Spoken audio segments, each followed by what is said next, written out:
से नटनी को वाली नंद को किशोर ओ बन नाचे नटनी को वाली नंद को किशोर बन नाचे नटनी को वाली नंद को किशोर ओ राधे जगत नचायो तेरी मोह की मरोड़ राधे जगत नचायो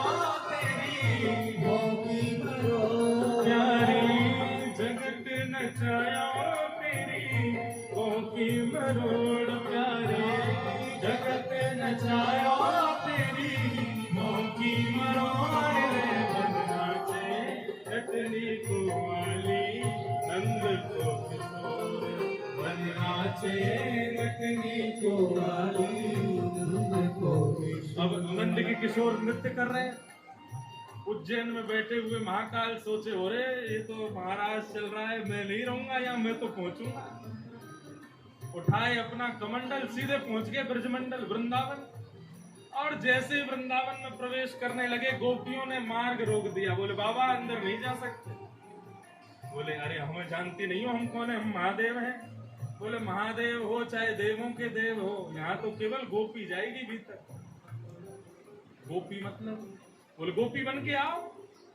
बोले हमारा तो अंग अंग कृष्ण को प्रेम करे, हम तो गोपी वैसे ही हैं। बोले जब अंग अंग कृष्ण से प्रेम करे तो फिर रूप धरवे में काई को शर्म खाओ, रूप भी गोपी को बना लो। शंकर जी बोले अच्छा। शंकर जी को जब कभी भी भूख लगती है तो तुरंत अपना कमंडल आगे करके नेत्र बंद करके करते भिक्षाम देही अन्नपूर्णा मैया। इतने में अन्नपूर्णा प्रकट हो जाती है, कमंडल भर देती है, शंकर जी भोग लगाते हैं।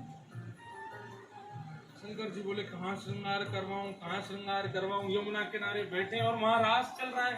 शंकर जी से रहा नहीं जा रहा, कैसे पहुंचूं भीतर। माते भिक्षाम देही। इतने में ही अन्नपूर्णा प्रकट हो गई, कमंडल भरने लगी। शंकर जी ने कमंडल पीछे किया। बोले अन्न की भिक्षा नहीं चाहिए तो अपनो श्रृंगार मुख दे दो, आज मुख को गोपी बना दो। अन्नपूर्णा प्रसन्न हो गई। अच्छा आओ चलो बैठो। कानों में बिच्छू लटके थे उनको निकाला। बोले जाओ चलो थोड़ी देर घूम के आओ कहीं और। गले के सर्प, बाजू बंद के सर्प और सारे सर्पों को निकाल के कहा तुम लोग जाओ चलो। चंद्रमा को कहा तू ऊपर रहे थोड़ी देर। गंगा जी को कहा थोड़ी देर शांत हो जा। हाँ शंकर जी का श्रृंगार हो रहा है। जटाएं खोल दी महाराज, आंखों में काजल लगाया, कानों में कुंडल पहनाए, होठों में लालिमा लगाई, मांग में सिंदूर भरो और बीच में जो नेत्र है ना उस पे भी थोड़ा सा काजल लगाया है। सुंदर हाथन में चूड़ी पहनाई, पैरन में पाजेब पहनाई, नीचे अब क्या बोलते हैं उसको लहंगा पहनाया, ऊपर चुनरी पहनाई और सब प्रकारेण महाराज जैसे ही श्रृंगार किया मूछन में इत्र लगाए। अन्नपूर्णा बोली इनको हटा दो। बोले ना ये रहने दो, ये तो चाहिए जरूरी है। मूछन में इत्र लगाए हो। आहा भोलेनाथ गोपेश्वर के रूप में प्रकट हो गए। जाओ प्रभु जाके रास में प्रवेश करो। आप तो महाराज शंकर जी जैसी चले धम धम धम धम चाल, वही वैसी चाल जैसी चलते।